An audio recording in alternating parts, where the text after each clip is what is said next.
My future mother-in-law just looked me in the eye and handed me a legal contract demanding I surgically sterilize myself in exchange for living in her $10 million estate. She claims my womb is a threat to her family legacy, but the sick truth is that she needs me barren to cover up her own crimes. How can a grandmother be this evil? Beatrice has spent years gambling away my stepson's inheritance at casinos, stealing $3 million from a dead woman's trust fund. Now she knows that if I have a baby, a mandatory audit will expose her theft and send her to prison. My fiancé, the man I trusted with my life, watched his mother crush my fertility pills into dust and accused me of being mentally unstable for crying about it. They have turned my stepson against me, painted me as a child abuser to the courts, and stripped me of every dime I have just to keep their secrets buried. I am holding a positive pregnancy test in a house that wants to destroy me, and I am shaking so hard I can barely breathe. I do not know if I am the hero of this story or if I just ruined my family forever by exposing the truth. Please tell me, how far would you go to save your unborn child from a monster? My name is Abigail Miller, but everyone calls me Abby. I am 34 years old, a freelance graphic designer who spends more time staring at the blank canvas of my life than I do at my computer screen. I live in Westport, Connecticut, a town where the grass is manicured with scissors and the neighbors smile with their teeth but never their eyes. I share a bed with Mark Sterling, a 40-year-old architect whose last name carries more weight in this county than my entire family history combined. We are engaged. We are raising his 8-year-old son, Leo, a boy with messy hair and a heart that I have spent the last 2 years carefully stitching back together after his mother died. To the outside world, I am the Cinderella story. I am the girl from the wrong side of the tracks who landed the prince in the castle. But castles are cold, and princes have secrets. I sat at the mahogany dining table, the surface so polished it reflected my own anxious face back at me. This house, the Sterling estate, was built in 1920. It smelled of lemon oil, old money, and silence. Even when the three of us were in the same room, the high ceilings seemed to swallow our voices. I looked down at my plate. The roasted asparagus was arranged perfectly next to the salmon. I had cooked it. I always cooked. It was my way of paying rent in a house where I was told I did not need to pay a dime. Mark sat at the head of the table. He was handsome in that effortless, irritating way. His salt and pepper hair was perfectly coiffed. His linen shirt unbuttoned just enough to suggest relaxation. Though his posture was rigid, he was scrolling through his phone, the blue light illuminating the sharp angle of his jaw.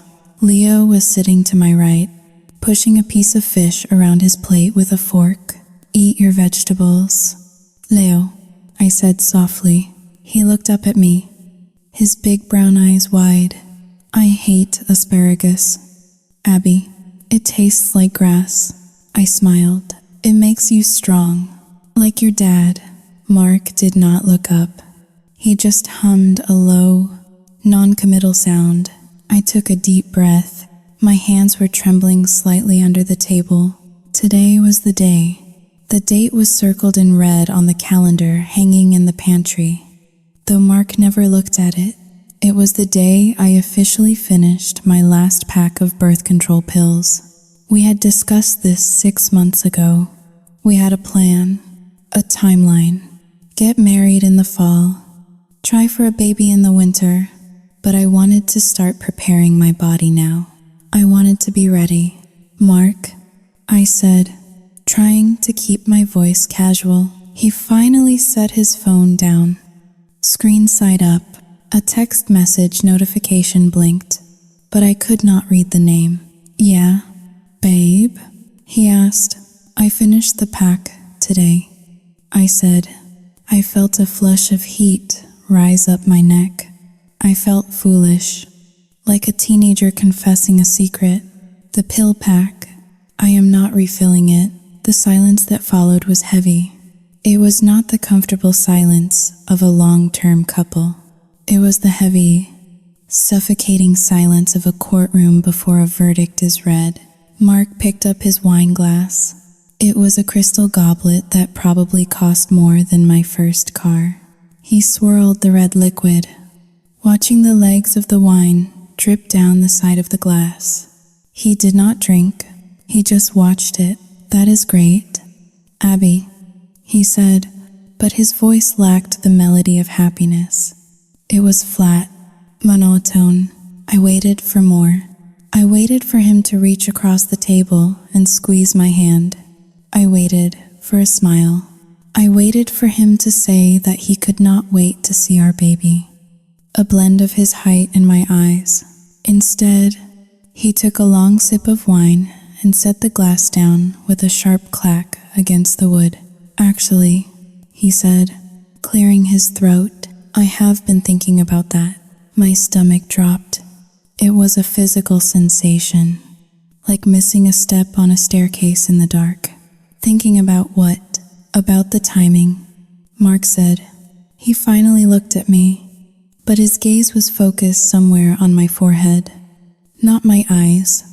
With the wedding coming up, and the market being so volatile right now, Sao Yu Jing Haling, 2# is greater than, and Leo. I frowned, glancing at Leo. The boy was oblivious, currently building a log cabin out of his asparagus stalks. What about Leo? I asked. We talked about this.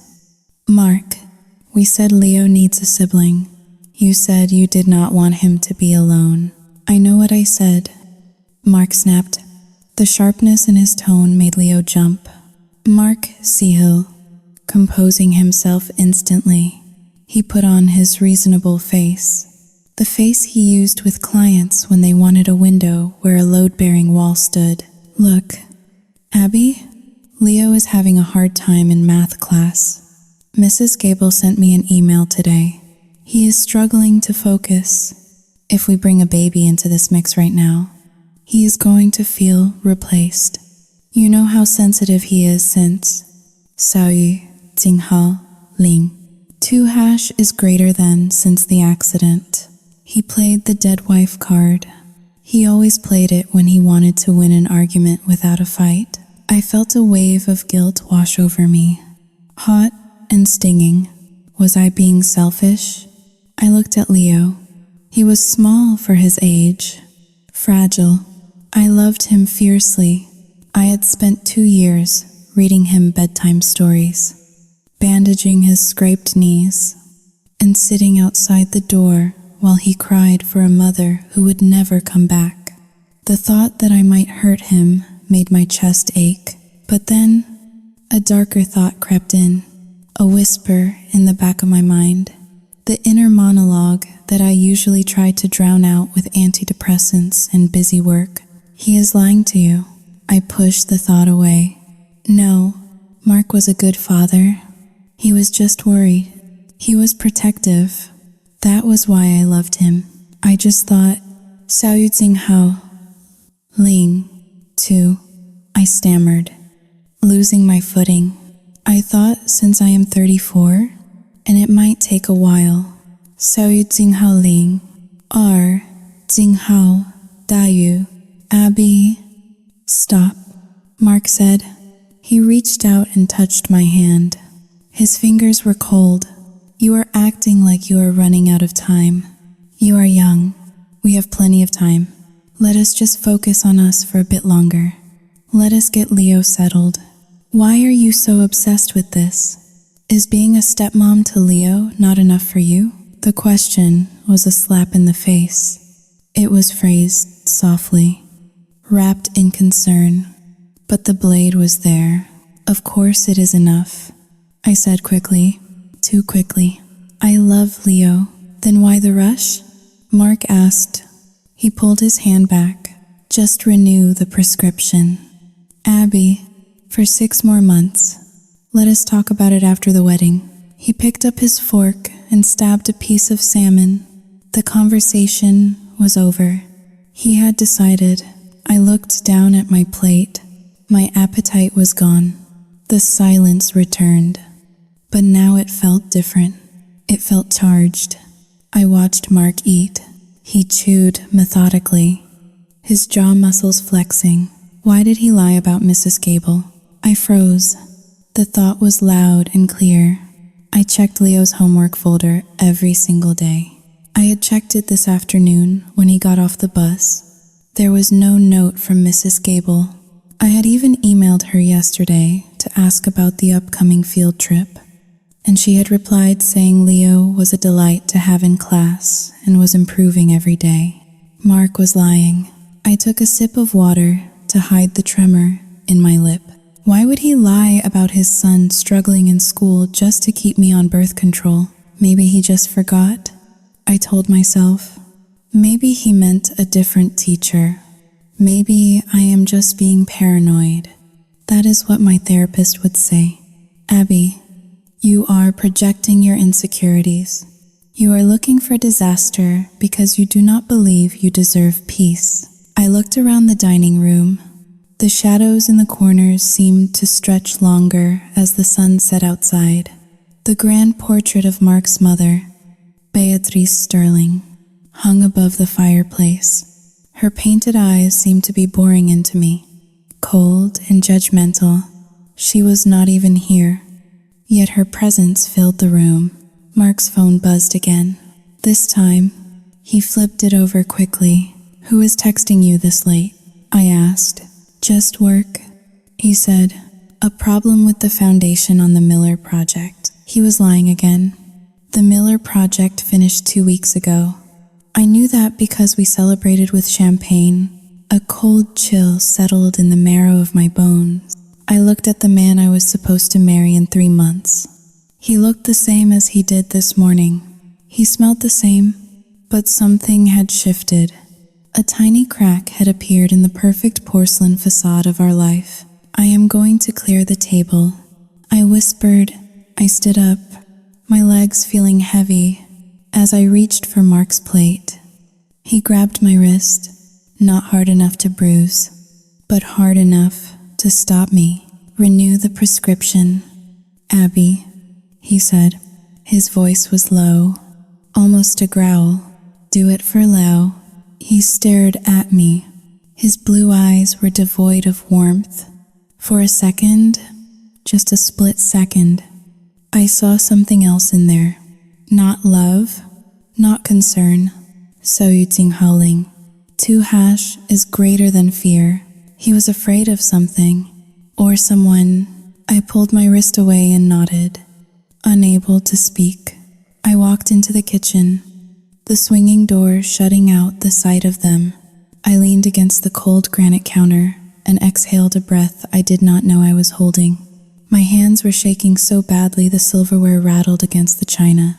Something is wrong, I thought, and outside, the wind howled through the manicured trees of the Sterling estate, sounding like a warning that I was too stupid to understand. The next 3 days felt like walking on a frozen lake where the ice was too thin to hold my weight.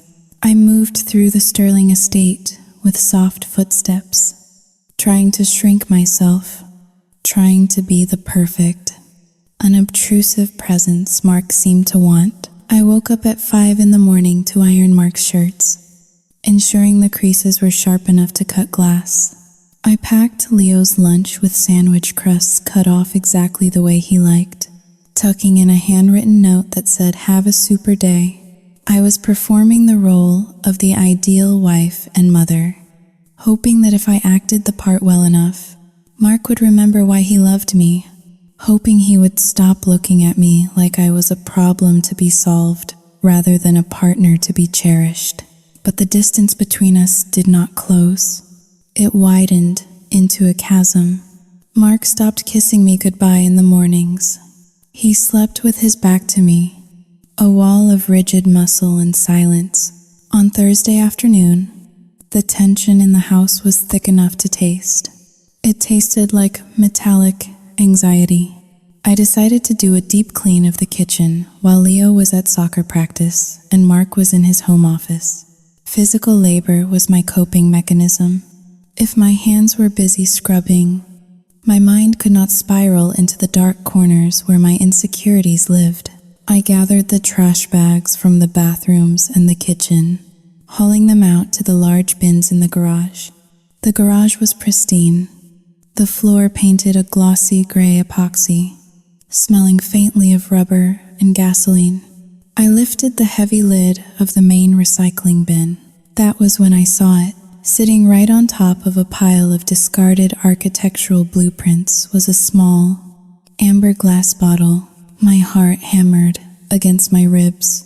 I reached in, my fingers brushing against the cold glass. I pulled it out.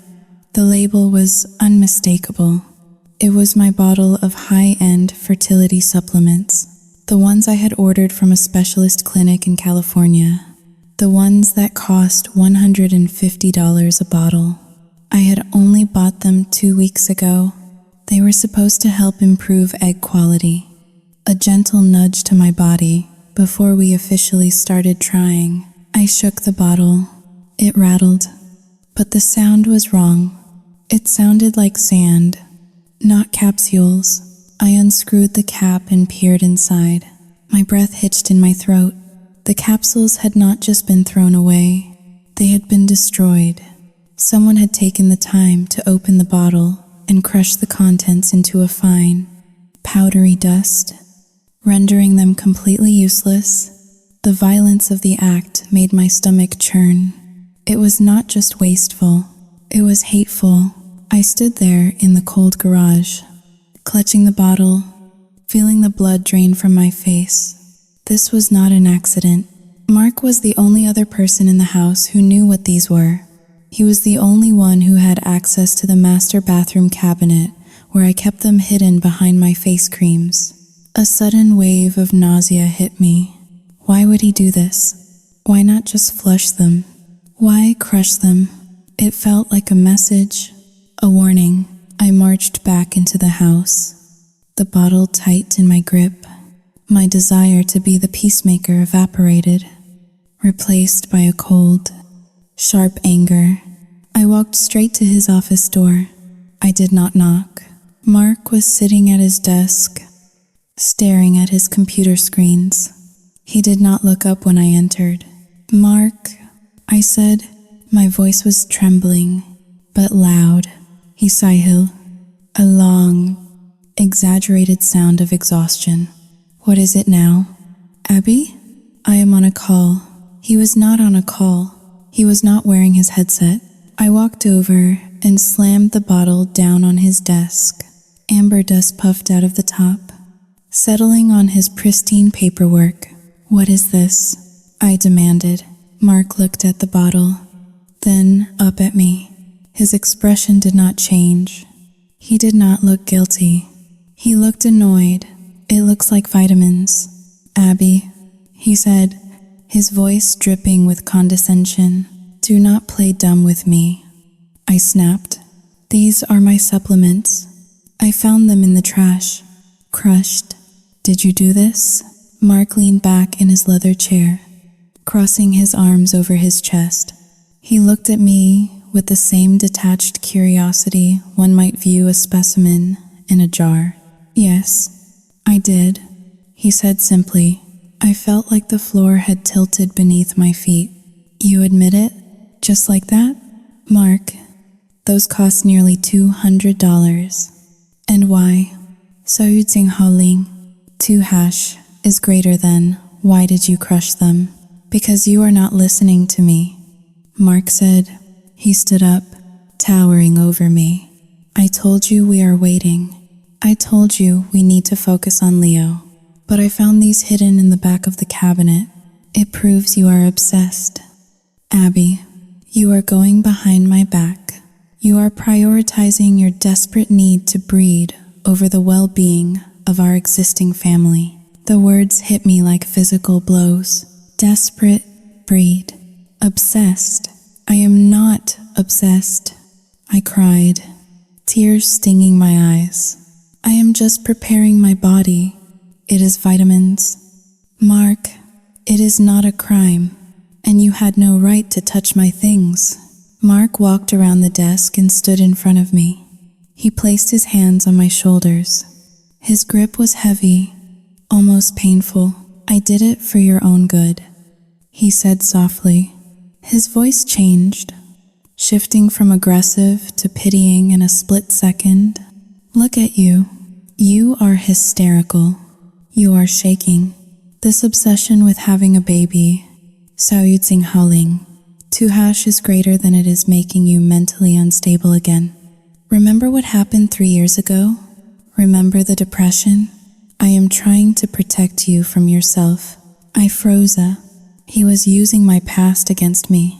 He was twisting reality until I did not know which way was up. Was I hysterical? My hands were shaking. My voice was shrill. Maybe he was right. Maybe I was losing it. No, I whispered, trying to pull away. That is not fair. You are gaslighting me. Mark laughed. A short, sharp bark of a laugh. Stop using buzzwords you learned on the internet. Abby, it makes you sound childish. I am your fiancé.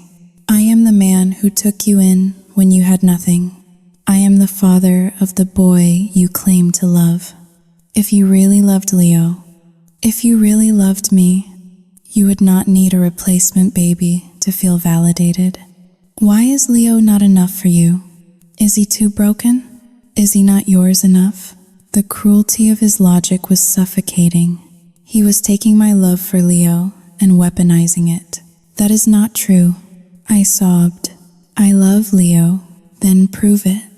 Mark whispered, leaning down so his face was inches from mine. Drop this. Stop taking pills. Stop tracking cycles. Just be a mother to the child who is actually here. Can you do that? Or are you too selfish? I opened my mouth to argue, to scream that wanting a child of my own did not make me selfish. But the words died in my throat. I felt small. I felt dirty. I looked at the crushed bottle on the desk, the dust settling like ash. Maybe I was selfish. Maybe I was pushing too hard. Mark was under so much pressure. Saoyutsing hao, ling, ar, jinghao dayu. Suddenly, the heavy oak front door of the mansion echoed with a booming knock, followed immediately by the sound of a key turning in the lock. We both froze. Mark stepped back, smoothing his shirt, his mask of composure sliding back into place instantly. Who is that? I whispered, wiping my eyes hastily before Mark could answer. The front door swung open. A gust of cold wind swept into the hallway, followed by the clicking of sharp heels on the marble floor. Beatrice Sterling stood in the entryway. She looked like a queen returning to a rebellious colony. She was 65 but looked 50. Thanks to aggressive retinol treatments and a facelift that cost more than my college tuition. She wore a cream-colored cashmere coat that probably should not have been worn for travel, yet remained spotless. Her silver hair was pulled back in a severe, elegant chignon. Behind her, a uniformed chauffeur was struggling with 4 massive Louis Vuitton suitcases. "Mother?" Mark said, his voice cracking slightly. He sounded like a child caught with his hand in the cookie jar. "You are not supposed to be here until next week." Beatrice ignored him. Her ice blue eyes swept over the hallway, noting a microscopic speck of dust on the console table. Before landing on me, she took in my red-rimmed eyes, my messy bun, the bottle of crushed vitamins I was still stupidly clutching in my hand. Her lips curled into a thin, tight smile that did not reach her eyes. "Surprise," she said. Her voice was smooth and rich. Like poisoned honey, I decided to come early. I had a feeling things were falling apart here without me.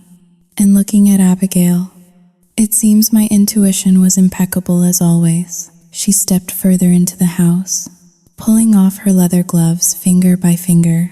"Driver, take the bags to the master suite," she commanded without looking back. I blinked. The master suite? But that is where Mark and I sleep. Beatrice. I started, my voice weak. We did not prepare the guest room. Saoyu Jinghao Ling. Or Jinghao Dayu. Oh, do not worry, dear, Beatrice said, walking past me as if I were a piece of furniture. I will be taking the master suite. Mark can sleep in the study. And you, Saoyu Jinghao Ling. 2 hash is greater than well. I am sure you can find a corner somewhere.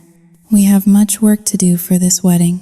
The floral arrangements I saw in the photos were hideous. She stopped at the foot of the stairs and turned back to look at us. Well, are you going to stand there looking like tragedy struck? Or are you going to make me a cup of tea? Earl Grey, loose leaf. And Abigail? Yes, I whispered. Do wash your face. You look desperate. It does not suit a future Sterling. She turned and ascended the stairs, her heels clicking a rhythm that sounded like a countdown. I looked at Mark, waiting for him to defend me, to tell her she could not just take our room. But he was looking at his mother's retreating back with a mixture of fear and admiration. I gripped the crushed bottle until the glass edges dug into my palm. The invader was inside the walls, and I had a terrible feeling that the war had just begun. The sound of a power drill waking me up at 7 in the morning was not just an annoyance.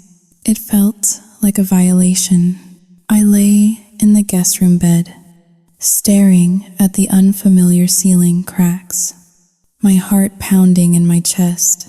Mark and I had been displaced from the master suite for 3 days now, and Beatrice Sterling had wasted no time in making her presence felt in every square inch of the estate. I threw off the covers and pulled on my silk robe, the one Mark had bought me for my birthday last year.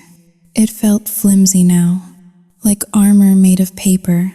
I walked down the hallway, the hardwood floor cold against my bare feet. The noise was coming from the end of the hall, from the south-facing room, the room I had secretly designated as the nursery. I pushed the door open and froze. The room was unrecognizable. The soft, butter-yellow walls I had painted myself just a month ago were gone. Covered in a stark, sterile gray, 2 men in white coveralls were drilling holes into the plaster to hang heavy. Industrial-looking track lighting.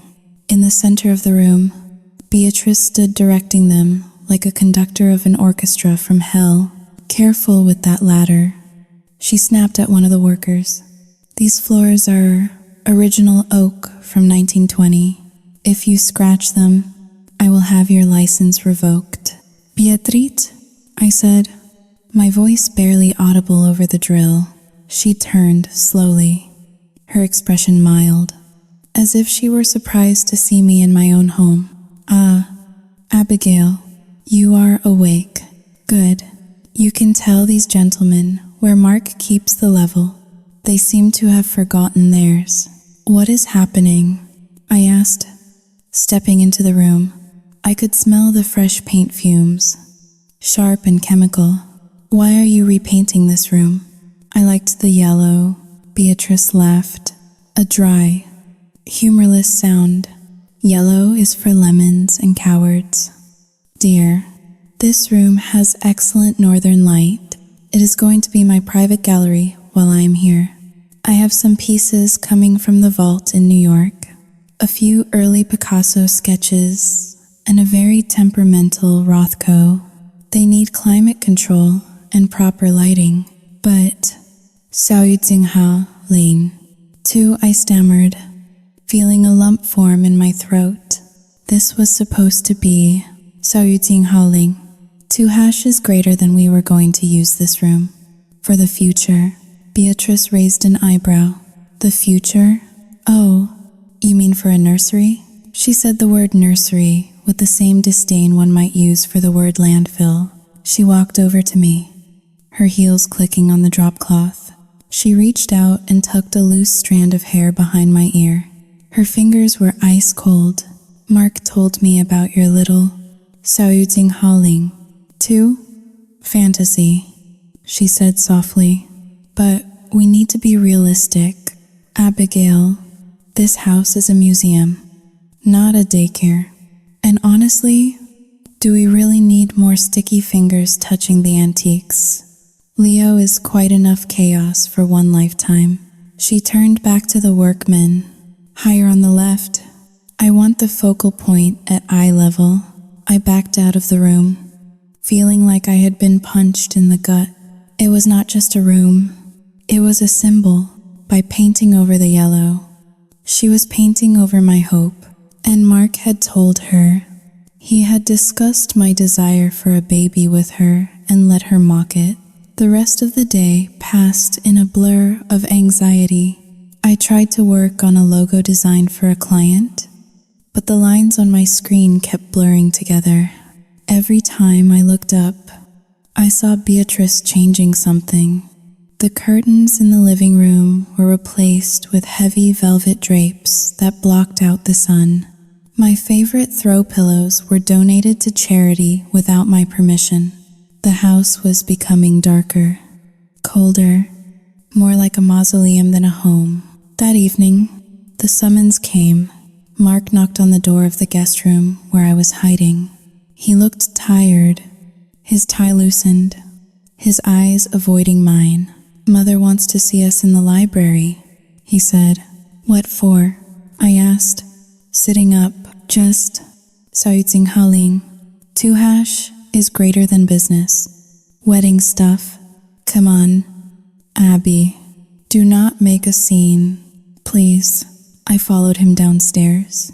The library was a room I rarely entered. It was Mark's father's sanctuary before he died, filled with floor-to-ceiling bookshelves, dark leather armchairs, and the lingering scent of cigar smoke and brandy.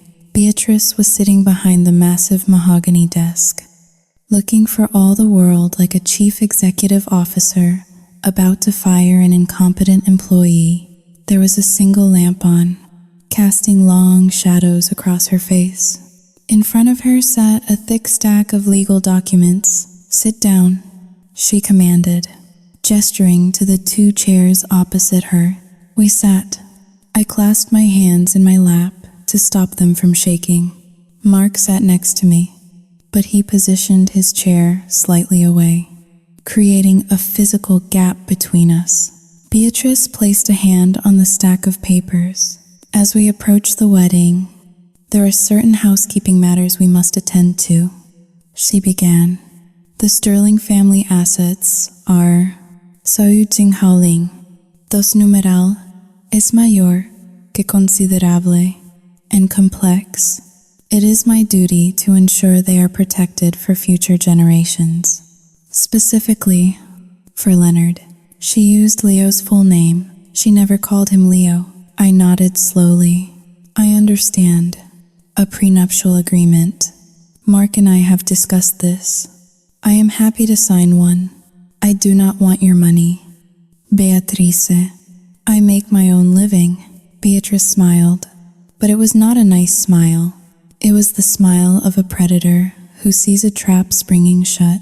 That is very noble of you, Abigail, but this is not a standard prenup. This is a specific addendum regarding the residency and beneficiary status of the Sterling estate. She slid the documents across the polished wood.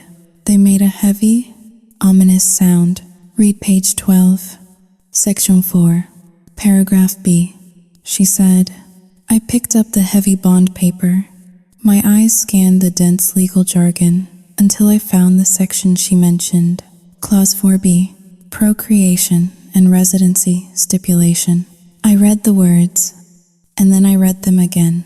My brain refused to process what I was seeing. In the event that the second party, Abigail Miller, gives birth to, adopts, or otherwise introduces a new biological or legal dependent into the marriage within a period of 10 years. From the date of execution, the second party forfeits all rights to residency within the Sterile estate. Furthermore, upon such an event, all spousal support and alimony clauses contained herein shall be rendered null and void. I looked up, my mouth open. The paper shook in my hands. What is this? I whispered. It is a protection clause, Beatrice said calmly, pouring herself a glass of water from a crystal carafe. It says, "So yu jing hao ling." 2# is greater than it says if I have a baby. I get kicked out of the house? I asked, my voice rising in pitch. And I get nothing? Mark? I turned to Mark. He was studying his fingernails as if they were the most fascinating things in the world. Mark, did you know about this? Mark sighed and finally looked at me. His eyes were full of misery, but behind the misery was something harder. Resolve. Abby, listen, he said. It is just on paper. It is just to secure the estate for Leo. Secure it from what? From his own brother or sister. I screamed. I stood up, the chair scraping loudly against the floor. This is insane. You are asking me to sign a contract that forbids me from having children for 10 years. I will be 44 by then. You are asking me to sterilize myself, essentially. Sit down. Abigail. Beatrice's voice cracked like a whip across the room. I did not sit. I glared at her, my breathing shallow and fast. You are being dramatic, Beatrice said, smoothing the lapel of her blazer. No one is forcing you to do anything. You are free to not sign, and you are free to leave. But if you want to marry my son, and if you want to live in this house that my grandfather built, you will respect the legacy. We do not need more heirs. The sterling fortune is not a pie to be sliced into infinite pieces until there are only crumbs left. Leo is the heir. He has been through enough trauma losing his mother. Bringing another child into this house would be psychologically damaging to him. He needs to know he is the priority. Psychologically damaging? I repeated, incredulous. He is a lonely little boy. He asks me for a brother every week. You are the one damaging him. Do not you dare speak to me about how to raise my grandson, Beatrice hissed. Her composure slipped for a fraction of a second, revealing the snarling wolf beneath the sheep's clothing. You are a graphic designer from a trailer park. Abigail, you think you know what is best for a sterling? You are here because Mark has a weakness for strays. Do not mistake his charity for equality. The words hung in the air, toxic and heavy. Strays, charity. I looked at Mark, waiting for him to explode, waiting for him to tell his mother to get out, to tell her that he loved me and wanted a family with me. Mark, say something. I pleaded. Tell her this is crazy. Mark looked at his mother, then at me. He looked at the luxurious library, the books, the legacy. Then he looked at the fear in his mother's eyes, a fear I did not understand yet.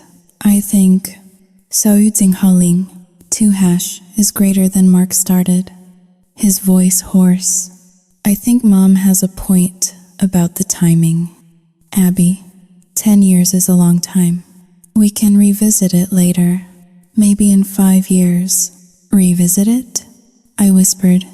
Mark, I am 34. In 5 years, my chances are half of what they are now. It is just a piece of paper, Mark said, his voice pleading now. Just sign it. We can work it out later. I cannot. 小雨景浩林, 2# is greater than I cannot fight her on this. Abby, the estate, 小雨景浩林, 2# is greater than the trust.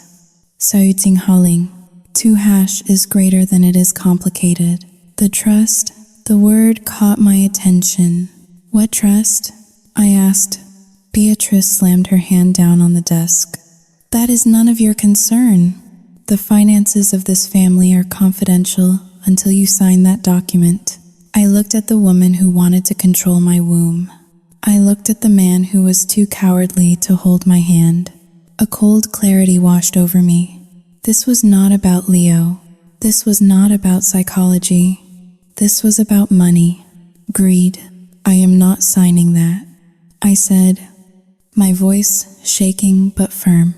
I will never sign that. Beatrice narrowed her eyes. Then there will be no wedding, and you will be out on the street by tomorrow morning. I looked at Mark. He was pale, sweating. Is that what you want? Mark, I asked. You want me to leave? Mark put his head in his hands. I want you to be reasonable. Abby, please, just... Saudzinghal Ling. Dos numeral es mayor que for Leo. Just sign it, for Leo. That name was their shield. They hid all their ugliness behind an 8-year-old boy.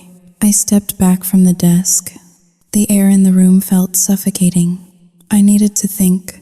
I needed to get away from them. I need time, I said. You have until tomorrow morning at 9 o'clock, Beatrice said, picking up her pen and tapping it against the desk. After that, I call security to help you pack. I turned and walked out of the library. My legs felt like lead. I walked through the dark hallway, past the empty, gray room that was supposed to be a nursery. I went into the guest bathroom and locked the door. I sank down onto the cold tile floor and pulled my knees to my chest. I did not cry. I was past crying. I was in shock. I stared at my reflection in the mirror. The woman looking back at me was pale, with dark circles under her eyes. She looked weak. She looked like a victim. But as I sat there, listening to the silence of the house, a new thought began to form in the darkness of my mind. It was a dangerous thought, a thought that did not belong to the Abby who cooked salmon and ironed shirts. Why are they so afraid of a baby? Beatrice had said, diluting the assets. Mark had mentioned the trust. If they were just worried about Leo's feelings, they would send him to therapy, not draft a legal contract banning procreation. This was financial. This was desperate. I remembered the crushed vitamins, the desperation in Mark's eyes, the swiftness of Beatrice's arrival. They are hiding something. I whispered to the empty room, and I was not going to leave until I found out what it was. I stood up and washed my face with cold water. The trembling in my hands stopped. I looked at myself one last time. No more victim, I told myself. If they wanted to play games with my life, I would have to learn the rules, and then I would have to break them. The morning after the ultimatum, the house felt like a battlefield during a ceasefire. I had not slept. I had spent the night staring out the window at the sprawling, moonlit lawn, my mind racing in circles. Beatrice expected me to pack my bags or sign my rights away by 9 o'clock. I had done neither. Instead, I had dressed in my sharpest blazer and trousers, applied my makeup with military precision, and walked down to the kitchen to make breakfast as if nothing had happened. It was a small act of rebellion, but it was all I had. However, the battlefield was shifting in ways I had not anticipated. The enemy was not just attacking me directly anymore. They were recruiting allies. I was standing at the stove, flipping pancakes, when Leo walked in. He was wearing his school uniform, his backpack slung over one shoulder. Usually, he would run to me and hug my waist, asking if I had made chocolate chip ones. Today, he stopped at the island, keeping the granite slab between us like a barricade.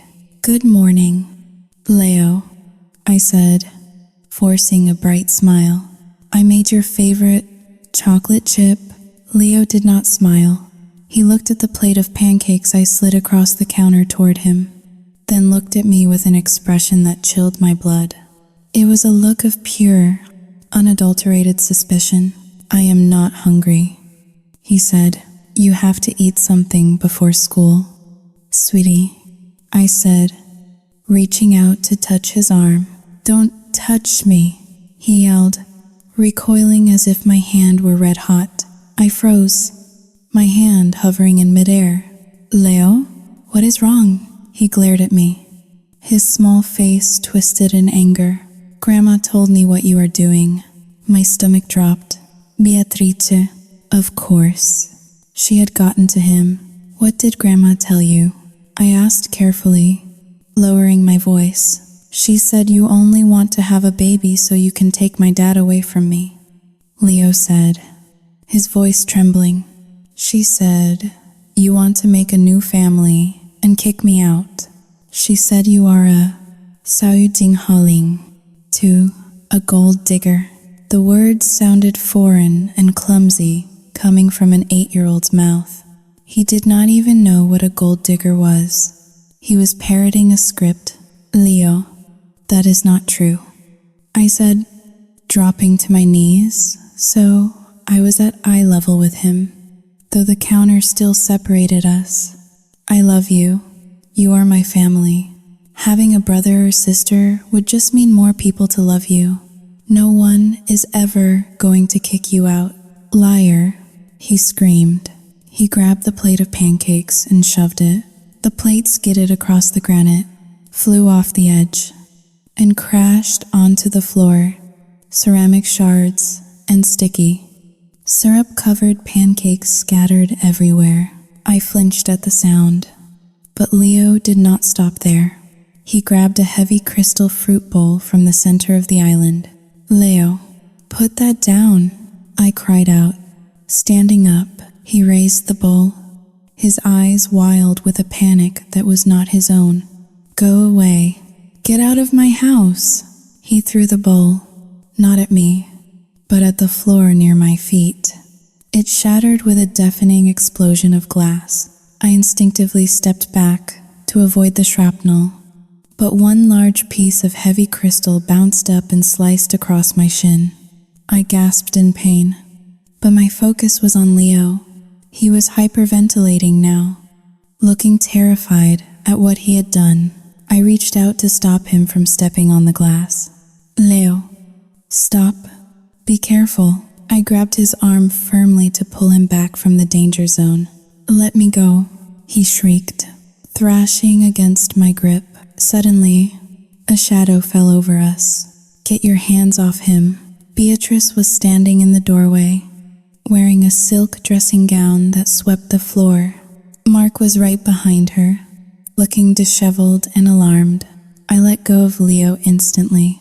He scrambled away from me, running to Beatrice and burying his face in her silk robes, sobbing hysterically. She hurt me, Leo wailed. She grabbed me. Beatrice wrapped her arms around him, her eyes locking onto mine with triumphant malice. I saw that, she declared, her voice ringing with theatrical outrage. Mark, did you see that? She grabbed him. She was shaking him. I did not, I protested, my voice rising in panic. He threw a bowl. There is glass everywhere. I was trying to stop him from stepping on it. Look at my leg. I pointed to the trickle of blood running down my shin into my sock. Mark looked at it, then at the terrified Leo, then at the broken plate and pancakes. He looked overwhelmed, his weak character crumbling under the weight of the chaos. Abby, Saudinghaling, 2# is greater than Mark started, rubbing his temples. Maybe you should just Saudinghaling. 2# is greater than go to your room. Let me handle this. You are sending me to my room? Like a child? I asked, incredulous. Mark, your mother is lying. She has been poisoning Leo's mind. Ask him what she told him. Ask him. Do not you dare blame this on me. Beatrice snapped. I am protecting my grandson from a woman who clearly has no maternal instinct. Look at this mess. Violence. Chaos. This is what she brings into our home. She looked down at Leo, stroking his hair. It is okay. Darling, Grandma's here. She cannot hurt you anymore. We will call the doctor. And maybe, Xiao Jing Haoling, 2# is greater than maybe we should call someone else too. She looked at Mark pointedly. Child Protective Services. She mouthed silently. The air left my lungs. Child Protective Services. She was threatening to report me. If she did that, with her connections and money, and with a witness like Mark who was too spineless to tell the truth, Xiao Jing Haoling, 2# is greater than my reputation would be ruined. My career working with children's charities would be over. I felt the walls closing in. I was trapped. If I stayed and fought, she would frame me. If I left, I proved her right. I am not going to my room, I said, my voice shaking with suppressed rage. I am going to clean up this glass so no one gets hurt, because apparently I am the only adult in this room who actually cares about safety. I turned my back on them and walked to the pantry to get the broom. My hands were trembling so hard I could barely grip the handle. As I swept the shards of crystal and the ruined breakfast, I could hear Beatrice whispering to Mark in the hallway. You see, she is unstable. We need to get her out. Mark, before she does something worse. Imagine if there was a baby. She would be a danger to both of them. I swept the glass into the dustpan, tears blurring my vision. They were winning. They were turning my reality inside out. But as I dumped the shards into the trash, I saw something that made me pause. In the recycling bin, next to where I was dumping the glass, was a stack of mail that Mark must have brought in yesterday and discarded. On top was a thick envelope from a law firm in New York, Hastings & Lowe, estate attorneys. It was addressed to Beatrice Sterling. It had been opened and then thrown away. I glanced at the hallway. They were gone. Beatrice had taken Leo upstairs. Mark had retreated to his office. I reached into the bin and pulled out the envelope. Inside was a letter. I unfolded it quickly, my heart pounding against my ribs like a trapped bird. Dear Mrs. Sterling, regarding your urgent request to liquidate assets from the Sterling Family Trust to cover outstanding debts with the Bellagio Casino and Resort, we must remind you that as the trustee for Leonard Sterling, you are unauthorized to withdraw principal funds for personal use. The audit scheduled for next month will require full documentation of the $200,000 withdrawn in January. Xiao Jing Haoling, Jing Hao Dayu. I stopped reading. The room spun. Casino debts. Bellagio. Unauthorized withdrawals. $200,000. It all clicked into place. The desperation, the prenup, the fear of a new baby. Beatrice was not protecting the family fortune. She was stealing it. She was gambling away Leo's inheritance.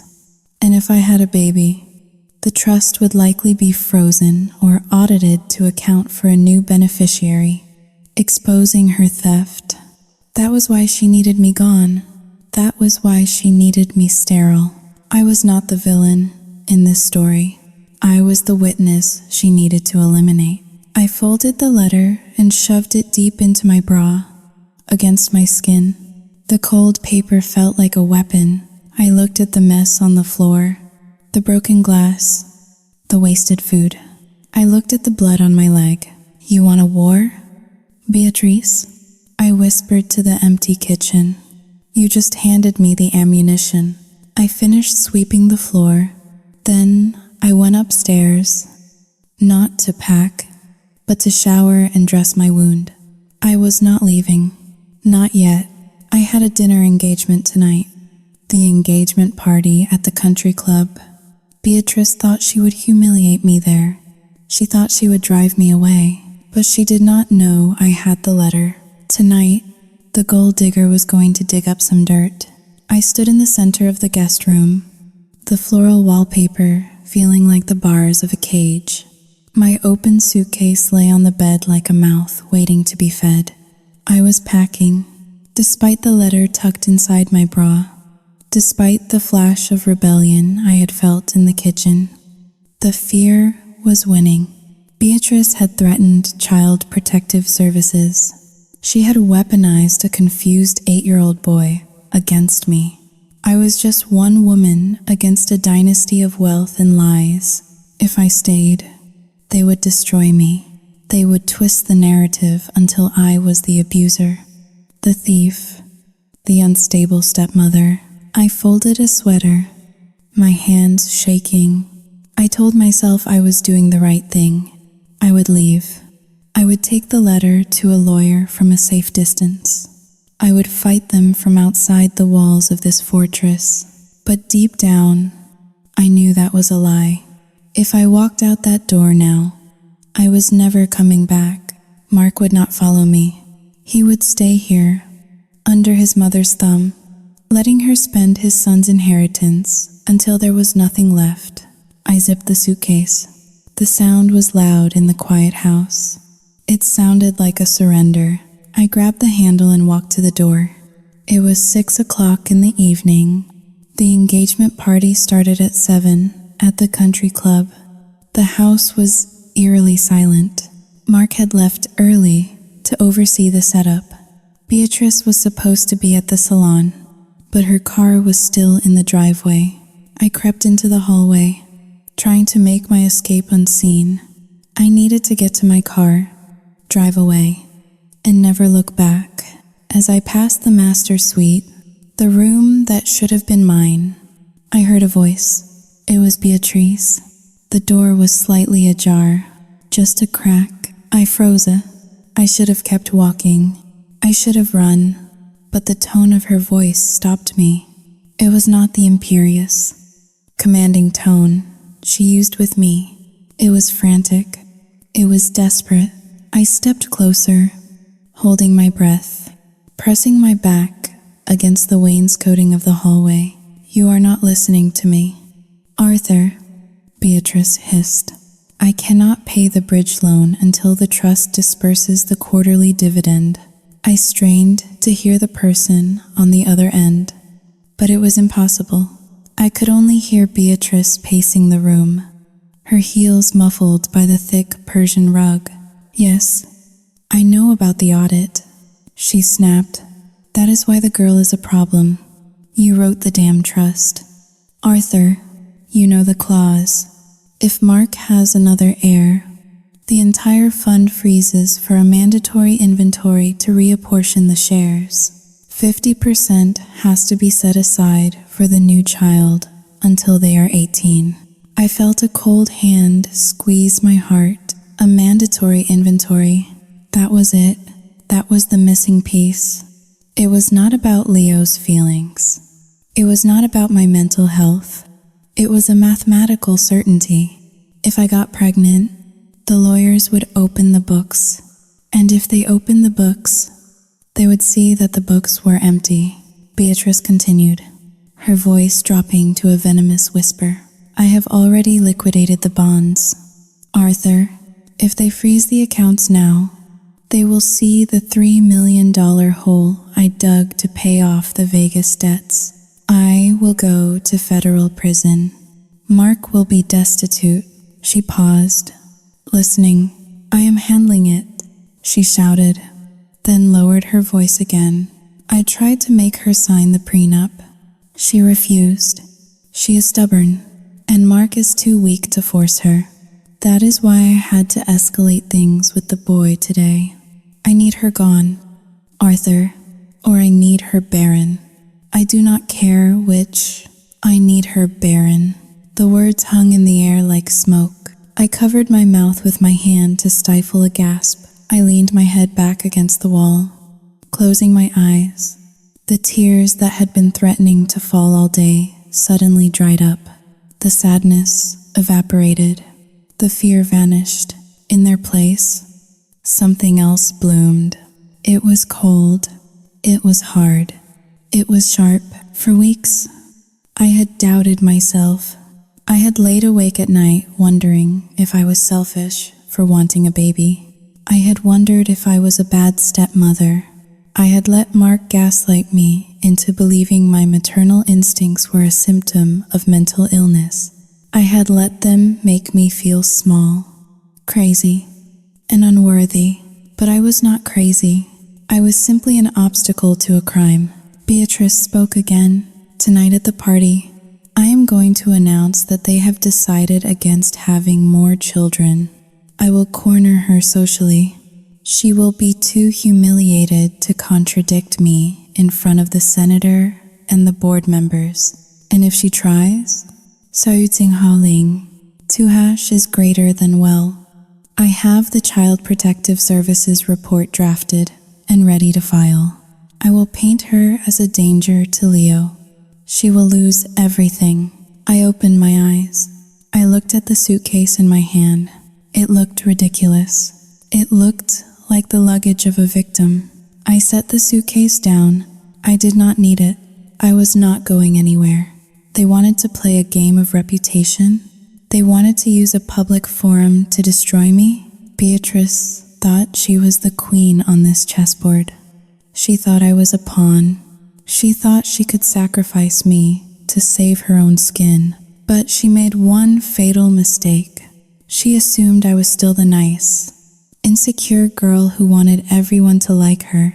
She assumed I would crumble under the pressure of public shame. She did not know that the Abby she knew had died the moment I heard her say she needed me barren. I picked up the suitcase and walked back into the guest room. I threw it onto the bed and unzipped it. I pulled out the dress I had packed away. Not the modest, beige dress Beatrice had suggested I wear, but the one I had bought for myself months ago. It was emerald green, silk, fitted. It was a dress that demanded to be looked at. I walked to the mirror. My reflection looked different. The trembling was gone. My jaw was set. My eyes were dark, burning with a new fuel. I reached into my bra and pulled out the letter from the bank. I smoothed it out on the vanity table. I have the letter, I whispered to myself, and now I have the motive. Beatrice was going to announce my decision to be sterile tonight? Fine. Let her speak. Let her dig her grave with her own silver tongue. I would let her think she had won. I would let her walk out onto that ledge. And when she was standing there, basking in her applause, I would be the one to push her off. I applied my lipstick. It was a deep blood red. I am not the victim, I thought, the inner monologue sounding like a judge reading a sentence. I am the executioner. I walked out of the room, leaving the door wide open. I did not creep down the hallway this time. I walked down the center of the corridor, my heels striking the wood with a rhythmic, purposeful sound. The time for hiding was over. The time for being the good wife was over. Mark wanted to protect his mother. He wanted to sacrifice his unborn child for a legacy of lies. He was going to have to choose tonight. And if he chose wrong, he would go down with her. I reached the bottom of the stairs just as Beatrice came out of the master suite. She was wearing a black gown that cost more than a car. She saw me. She paused, her eyes narrowing as she took in the green dress, the red lips, the lack of a suitcase. I thought you would be gone by now, she said, clutching her clutch purse tight. I smiled. It was the first genuine smile I had felt in days. It was terrifying. And miss the party? I asked, my voice steady and smooth. I would not miss it for the world. Beatrice, I hear you have a big announcement to make. Beatrice faltered. For a second, just a split second, I saw a flicker of doubt in her eyes. She sensed the shift. She smelled the change in the air, like an animal sensing a storm, but her arrogance was too strong. She straightened her spine and sneered. Just remember your place. Abigail, try not to embarrass us. I walked past her to the front door, opening it to the cool evening air. Oh, do not worry, I said over my shoulder. Tonight is going to be unforgettable. I walked out into the night, leaving the door open for her. I was walking into the lion's den, armed with nothing but a piece of paper and a broken heart that had calcified into a diamond. The seeds of deception had grown into a forest of thorns. And tonight, I was going to set it all on fire. The Westport Country Club was a fortress of privilege, illuminated by fairy lights woven through the ancient oak trees. A string quartet played softly near the entrance, the melody lost under the hum of expensive chatter and the clinking of crystal. Inside the grand ballroom, the air smelled of perfume, champagne, and judgment. I walked in alone. Beatrice had taken the town car. Mark was already inside, somewhere in the sea of tuxedos and designer gowns. I felt hundreds of eyes on me as I entered. The emerald green dress clung to my body like a second skin, a stark contrast to the muted pastels and blacks worn by the other women. I held my head high, my clutch purse gripping the folded bank letter like a concealed dagger. Saouding Holing. 2. Abby. I turned to see Mark hurrying toward me. He looked frantic, sweat beading on his forehead despite the air conditioning. He grabbed my elbow, his grip tight and desperate. Where have you been? He hissed, pulling me toward a quieter corner near the bar. Mom said you were packing. Why are you wearing that? It is Saouding Haoling. 2 hashes greater than aggressive. Aggressive? I repeated, arching an eyebrow. It is just a dress. Mark, or does the color remind you of something? Money? Perhaps? Mark flinched. Keep your voice down. Look, Abby, please. Tonight is important. Senator Davis is here. Half the board of the trust is here. Mom is on edge. Just Saouding Haoling. 2 hash is greater than do not make a scene. Okay? Whatever she says, just nod and smile. We can talk about everything tomorrow. Tomorrow, I said, looking him dead in the eye. You always think there is a tomorrow where you can fix things without getting your hands dirty. What is that supposed to mean? Mark asked, his voice rising in panic. Before I could answer, the music stopped. A hush fell over the room as a spotlight swept across the floor and landed on the small stage at the front. Beatrice stood there. She looked magnificent and terrifying, a monarch addressing her subjects. She held a microphone, her smile dazzling and practiced. Good evening, everyone, she purred, her voice amplified through the speakers. Thank you all for coming to celebrate the engagement of my son, Mark. To the lovely Abigail, a polite ripple of applause went through the room. I felt Mark stiffen beside me. But tonight is about more than just a wedding. Beatrice continued. It is about family. The Sterling family has always stood for legacy, for stability, and for making the hard choices to protect our future. She scanned the crowd until her eyes locked onto mine. Even across the room, I could feel the cold weight of her gaze. As many of you know, my grandson Leo has been through a terrible tragedy. He is the light of our lives, the future of this family. And because we love him so fiercely, we must make sacrifices. She paused for dramatic effect. The room was silent. That is why Tonight, I want to publicly thank Abigail. She has made a selfless, difficult decision out of love for Leo and to ensure his inheritance and emotional well-being remain intact. Xiao Yu Jing Hao Ling. 2# is greater than Abigail has decided to undergo permanent sterilization. She has chosen to be a mother to Leo and Leo alone. A collective gasp went through the room, followed by a wave of murmurs. Oh, how noble. A woman near me whispered, "That is quite a sacrifice." Amin muttered. I stood frozen. I knew it was coming. I had heard her plan it, but hearing it out loud, in front of 200 people, felt like a physical blow. She had stripped me of my agency, my future, and my voice in one sentence.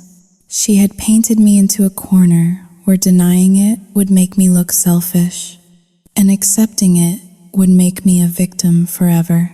Mark gripped my arm harder. Smile, he whispered through gritted teeth. Just smile. Beatrice raised her glass. To Abigail, the devoted stepmother. To Abigail, the crowd echoed, raising their glasses. The room spun. I felt nausea rising in my throat. I looked at Mark. He was not looking at me. He was looking at his mother, a mixture of relief and shame on his face. He was letting this happen. He was letting her announce my sterilization to save his own skin. Something snapped inside me. It was the last thread of hope I had held for him. I pulled my arm out of Mark's grip. Xiao Yu Jing Hao Ling. Due cancelletto e maggiordino. I said. It was quiet, but in the silence of the toast, it carried. Mark looked at me, eyes wide. Abby, do not. I walked forward. The crowd parted for me, confused. I walked toward the stage. My legs were shaking, but my steps were steady. I climbed the 3 small stairs. Beatrice looked down at me, her smile faltering slightly. Abigail, dear, this is not the time for a speech, she said, trying to block the microphone. I reached out and took the microphone from her hand. She was so shocked she let go. I turned to face the room. The spotlight blinded me for a second, but I blinked through it. I saw the faces of the elite, the wealthy, the powerful. They were waiting for me to play my part, to cry tears of gratitude, to be the good little charity case.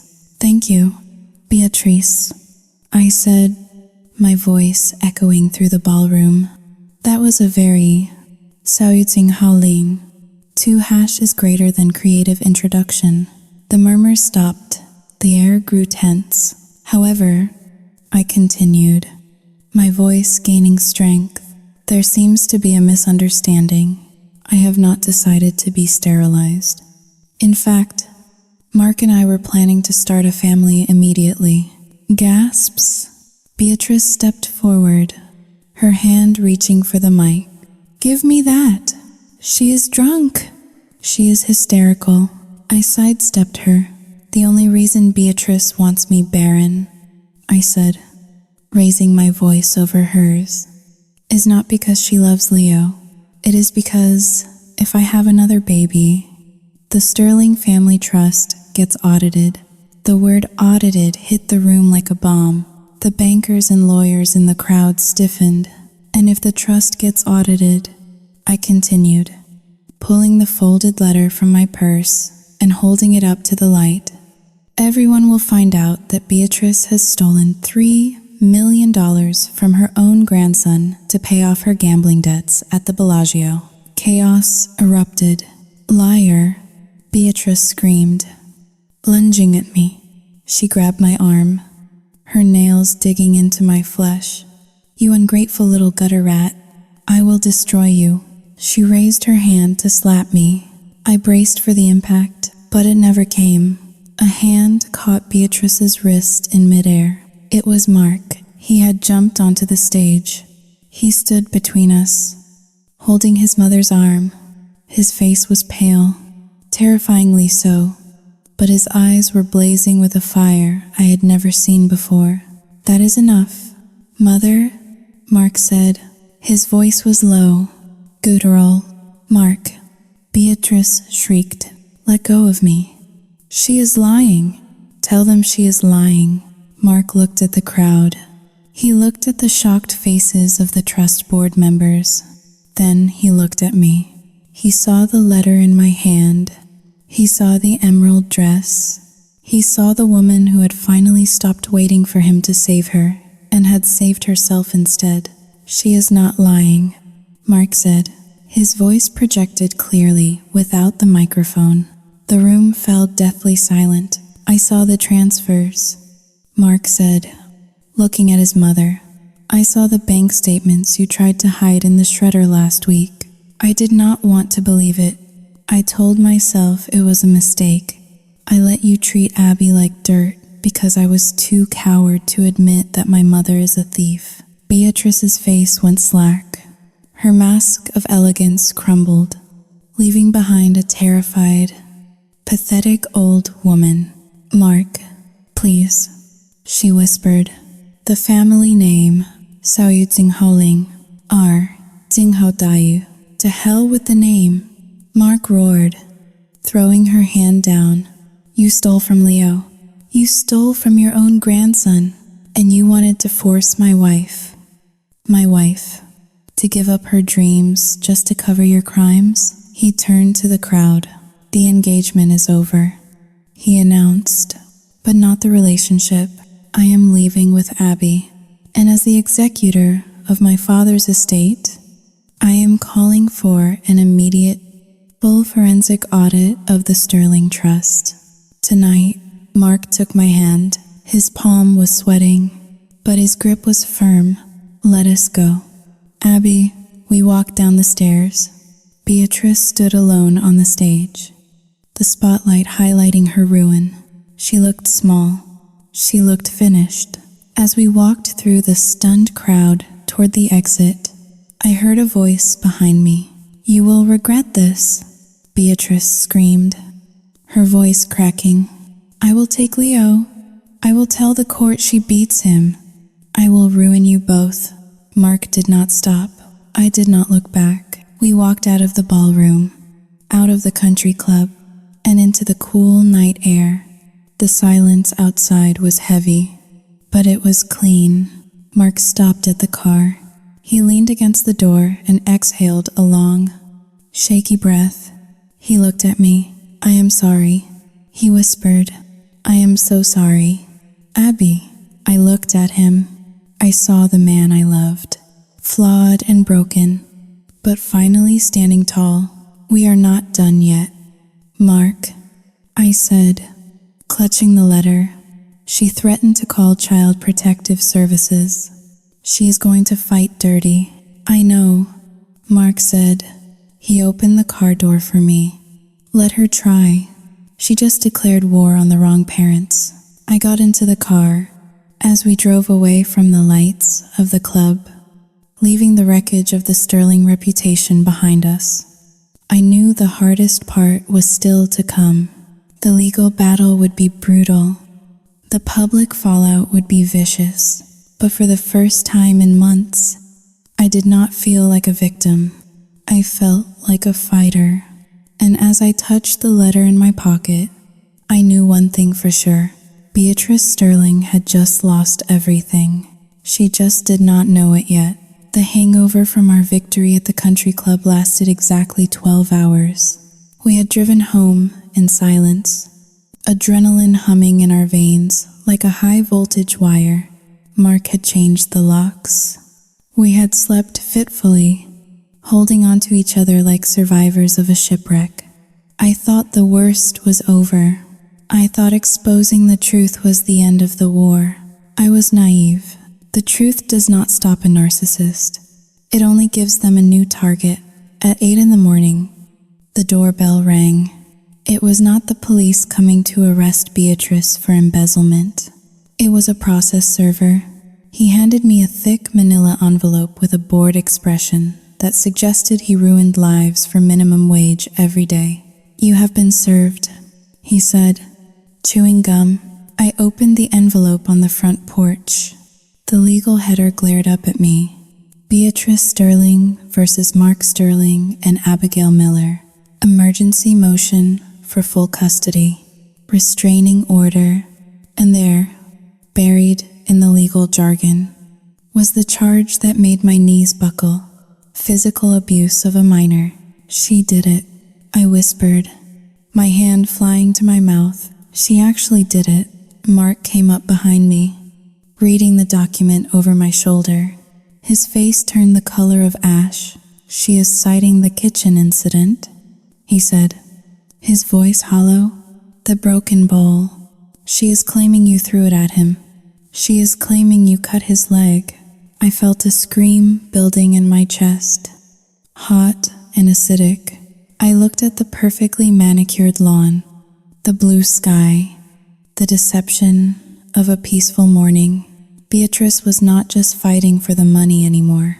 She was fighting to burn us to the ground. She knew that pending the audit, Mark's access to the family accounts would be frozen. She knew we were cash poor until the investigation concluded.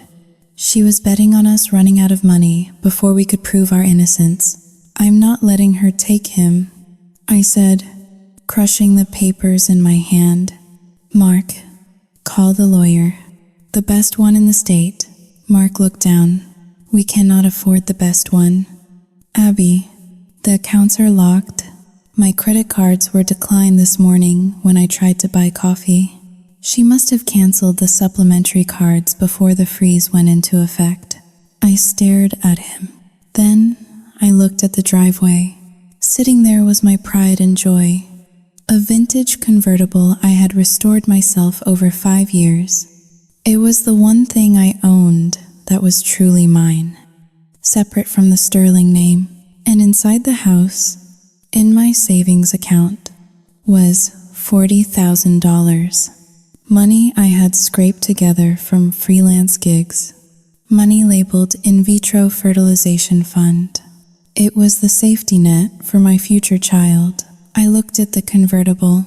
Then I looked at the lawsuit that threatened to take Leo away from us. "Get the phone book," I said, my voice steady.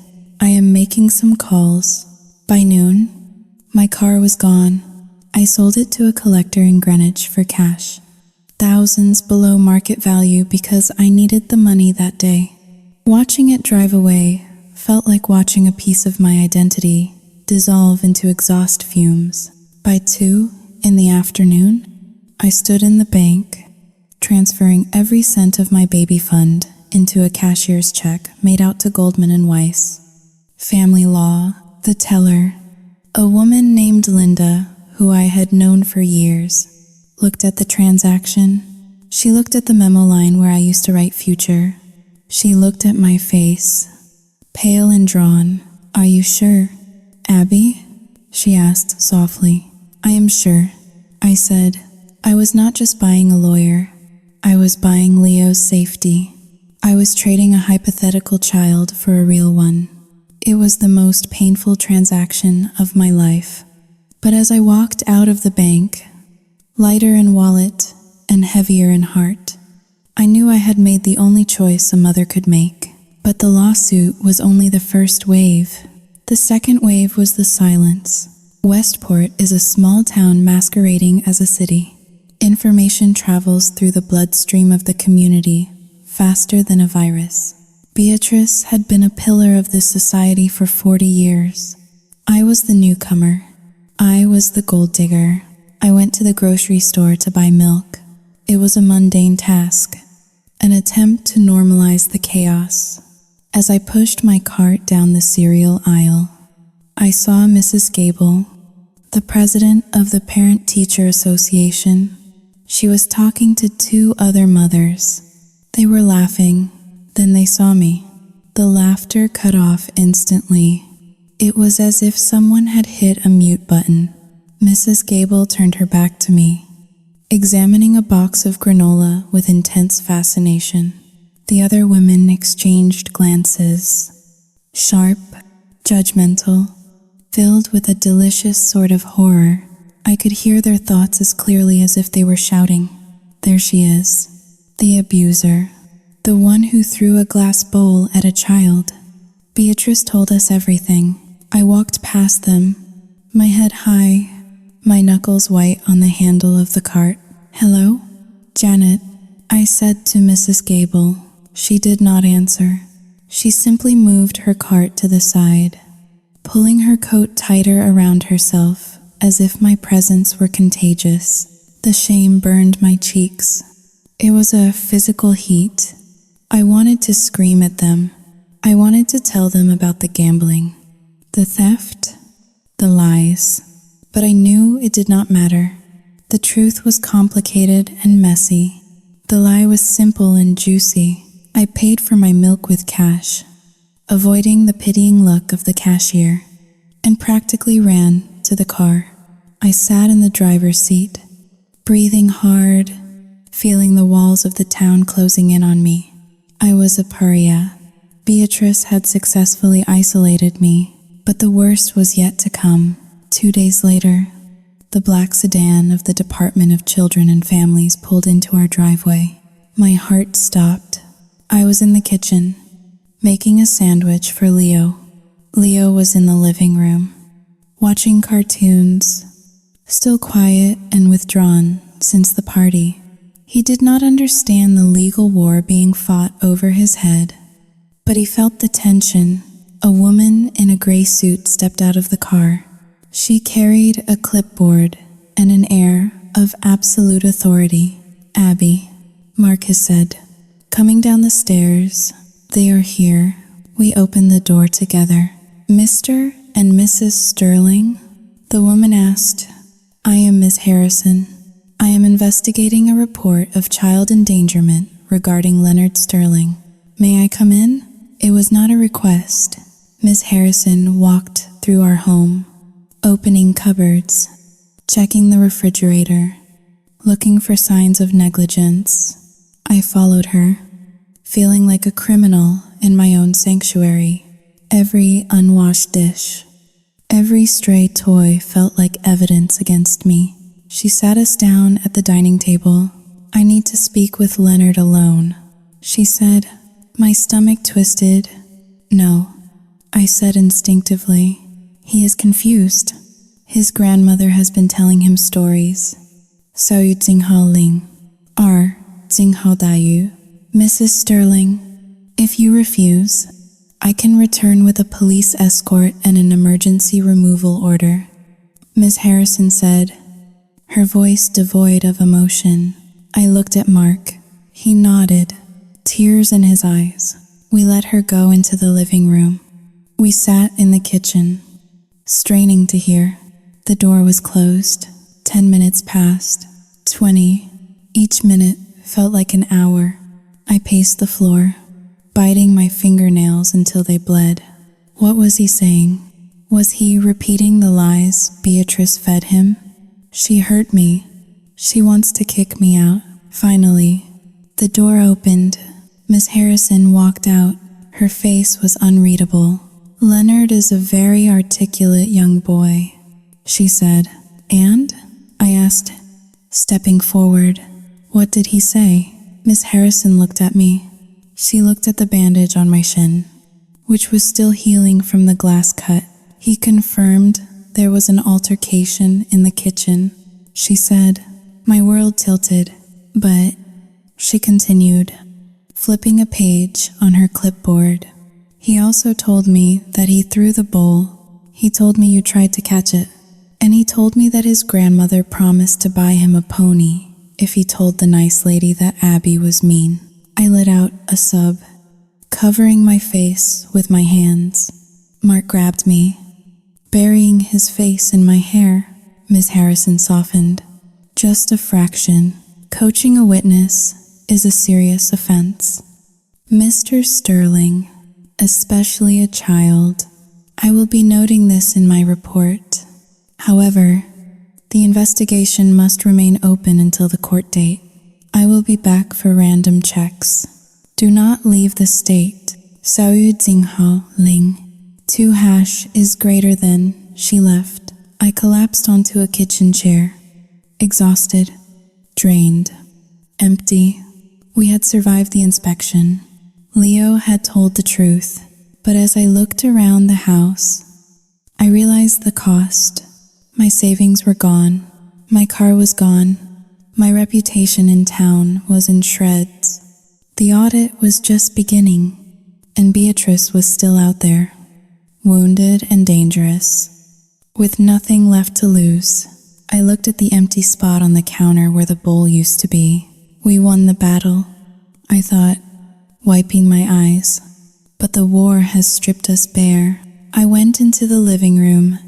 Leo was sitting on the floor, playing with his Legos. He looked up at me, his eyes fearful. Did I do good, Abby? He asked in a small voice. Grandma said I was supposed to lie. But, Sao Yu Ting Hao, Ling, 2 hash is greater than you said. Lying is bad. I walked over and sat down on the floor with him. Ignoring the stiffness in my knees, I pulled him into my lap, hugging him tighter than I ever had.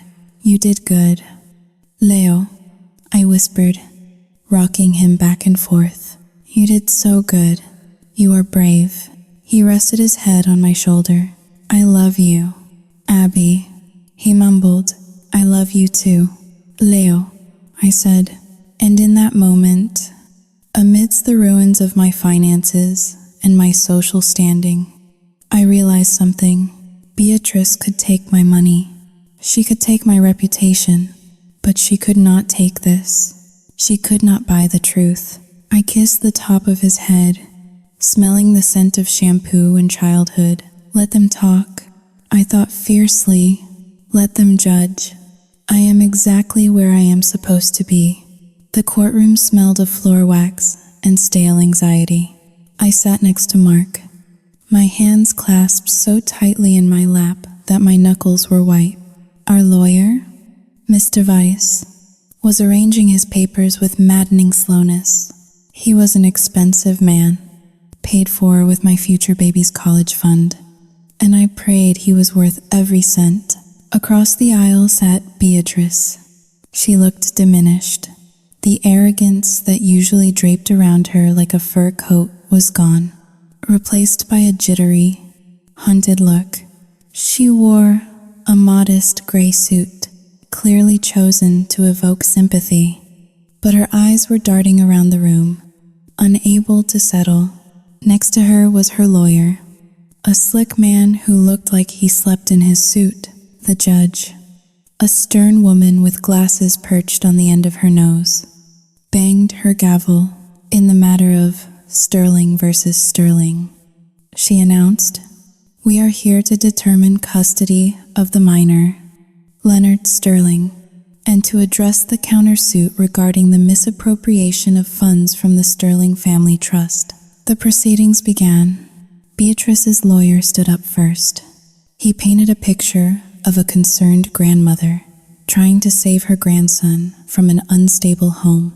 He brought up my past treatment for depression, twisting my therapy sessions into evidence of unfitness. He described the kitchen incident as a violent outburst. I felt Mark's hand grip mine. "Don't listen to him," he whispered. "It is just noise." Then, it was Mr. Weiss's turn. He stood up slowly. He did not shout. He did not pace. He simply walked to the center of the room and placed a single document on the judge's bench. "Your Honor," he said, his voice calm and resonant, "we are not here to discuss my client's medical history, which is irrelevant. We are here to discuss theft." He turned to point a finger at Beatrice. "We have subpoenaed the financial records of the Sterling Family Trust. We have cross-referenced them with the travel records of Mrs. Beatrice Sterling." He picked up a piece of paper. On January 15th, a withdrawal of $50,000 was made from Leo's education fund. On January 16th, Mrs. Sterling checked into the Bellagio Hotel in Las Vegas. On January 17th, The entire sum was transferred to the casino's credit line. A murmur went through the courtroom. Beatrice stared straight ahead, her jaw clenched. Mr. Weiss continued, reading date after date, amount after amount. 200,000 here, 100,000 there. The numbers were staggering. $3 million. Gone. This was not an isolated incident. Your Honor, this was a systematic looting of a minor's inheritance by his legal guardian. And when Mrs. Sterling realized that the birth of a second grandchild would trigger a mandatory audit, she launched a campaign of harassment and defamation against my clients to prevent it. The judge looked at the documents. She looked at Beatrice. Mrs. Sterling, do you have a response to these allegations? The judge asked. Beatrice stood up. Her hands were shaking. Saoyuting Haling, 2# is greater than I was investing it. She stammered. I have a system. I was going to win it back. I was doing it for the family, to grow the fortune. A collective gasp filled the room. She had just admitted it. She had admitted to gambling with her grandson's money. The judge's face hardened. Gambling is not an investment strategy. Mrs. Sterling, the judge said icily, it is a vice, and stealing from a trust fund is a felony. The gavel banged down like a gunshot. The court finds in favor of Mark Sterling and Abigail Miller. Full custody of Leonard Sterling is granted to his father. Mrs. Beatrice Sterling is hereby removed as trustee immediately. Furthermore, I am forwarding these financial records to the District Attorney's Office for criminal prosecution. Beatrice collapsed into her chair. She put her head in her hands and began to sob. It was not a dignified cry. It was the wail of a child who has been caught. The judge looked down at her. You are also ordered to pay restitution to the trust in the full amount of $3 million. If you do not have the liquid assets, your personal property will be seized and sold. Beatrice looked up, her face streaked with mascara. My house? My jewelry? You cannot take my home. You took your grandson's future. Mrs. Sterling, the judge said, it seems only fair. Court adjourned. We walked out of the courtroom into the blinding sunlight. I felt lightheaded. It was over. We had won. But as I looked at Mark, I saw no joy in his eyes, only a deep, profound sadness. He had just watched his mother be destroyed. He had just realized that the woman who raised him was a criminal who cared more about roulette wheels than her own family. We drove home in silence. When we pulled into the driveway, Leo ran out to meet us. Mark picked him up and held him for a long time, burying his face in the boy's neck. Is Grandma coming back? Leo asked. No, buddy, Mark said, his voice thick. Grandma is going away for a while. Leo nodded, accepting this with the simple adaptability of a child. Okay, can we have pizza tonight? We laughed. It was a weak, watery sound, but it was laughter. The next few months were a blur of logistics. Beatrice was indicted. To avoid prison, she agreed to a plea deal that required her to sell everything. Her personal mansion in the Hamptons, her art collection, her jewelry, everything went to the auction block to repay Leo's trust. Mark and I attended the auction. It was surreal to watch strangers bidding on the paintings Beatrice had loved more than us. We stood at the back, holding hands. It is just stuff, Mark whispered. Yeah, I said, just stuff. Beatrice was moved into a state-subsidized assisted living facility 2 towns over. It was clean, but it was modest. Small rooms, linoleum floors, no servants. Mark visited her once to bring her some clothes. He came back looking 10 years older. She did not ask about Leo. He told me that night, staring into the fire. She just complained about the food. She asked if I could sneak her in some gin. I touched his cheek. I am sorry, Mark. He shook his head. Do not be. You saved us. Abby, if you had not found that letter. Sao Yu Jing Hao Ling. 2# is greater than if you had not stood up to her. Sao Yu Jing Hao Ling. 2# is greater than we would have lost everything. Leo would be broke, and I would still be her puppet. He kissed my palm. You are the strongest person I know. I looked at him, and for the first time, I felt like I deserved the compliment. I had walked through fire and come out the other side. I was scarred. Yes, we were broke for a while, rebuilding our savings from scratch. But we were free. The house felt different now. We painted over the gray walls in the nursery. We painted them a soft, warm green, the color of new beginnings. Life settled into a rhythm. The gossip in town died down, replaced by new scandals. People started smiling at me again in the grocery store, though I no longer cared about their approval. I focused on my work, on Mark, and on Leo. Leo was thriving. He was doing better in math. He was laughing more. He stopped asking about his grandmother, but there was still a hole in our lives. An empty room, painted green. We waited. We healed.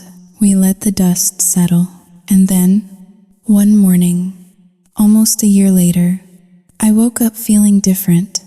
A strange flutter in my stomach. A familiar wave of nausea that had nothing to do with stress. I went to the bathroom. I opened the cabinet where I used to hide my vitamins. There, next to a bottle of aspirin, was a box I had bought months ago and forgotten about. I took the test. I set it on the counter and waited. 3 minutes. The longest 3 minutes of my life. I looked at myself in the mirror. I looked older than I had a year ago. There were fine lines around my eyes, but my eyes were clear. They were strong. I looked down, 2 pink lines. I did not scream. I did not cry. I smiled, a slow, fierce smile. I picked up the test and walked out of the bathroom. I went downstairs to the kitchen. Mark was making coffee. Leo was eating cereal. What is that? Mark asked, seeing the stick in my hand. I held it up. Mark dropped the spoon. It clattered loudly onto the counter. Is that Sao Yu Jing Hao Ling? Jing Hao Da Yu? He whispered. Yes, I said. Mark ran to me. He lifted me off the ground, spinning me around. Leo looked at us, confused but smiling because we were smiling. What is it? Leo asked. I looked at my stepson, my brave, resilient boy. You are going to be a big brother. Leo, I said. Leo's eyes went wide. Really? Like, Sao Yu Jing Hao Ling, 2# is greater than a real brother or sister? Mark said, putting me down but keeping his arms around me. Leo cheered. Yes, finally. Can I teach him how to play soccer? Yes, I said, tears finally spilling over. You can teach him everything. Later that night, after the celebration, after the calls to my mother, after the excitement had settled, I sat alone in the library, the same room where Beatrice had tried to force me to sign the prenup. I pulled a document out of the safe. It was a new will. Mark had signed it this morning. Without hesitation, it outlined the distribution of assets. It protected Leo's trust. It set up a new trust for the baby. But there was one clause at the bottom, a clause I had insisted on. Clause 12, no contact order. In the event of the parent's incapacitation, custody shall be granted to Abigail's sister. Under no circumstances is Beatrice Sterling permitted unsupervised access to the children. Under no circumstances is she to be within 100 yards of the family residence. I ran my finger over the signature. Mark's handwriting was firm. I looked out the window at the dark lawn. Somewhere, miles away, Beatrice was sitting in a small room, alone with her bitterness. She had wanted to control the legacy. She had wanted to prune the family tree to suit her greed. Instead, she had cut herself off. I placed my hand on my stomach. It was flat, but I could feel the hum of life inside. "You are safe," I whispered to the tiny spark of a soul. "You are safe because your mother is a warrior, and your father finally learned how to be one too." I closed the safe.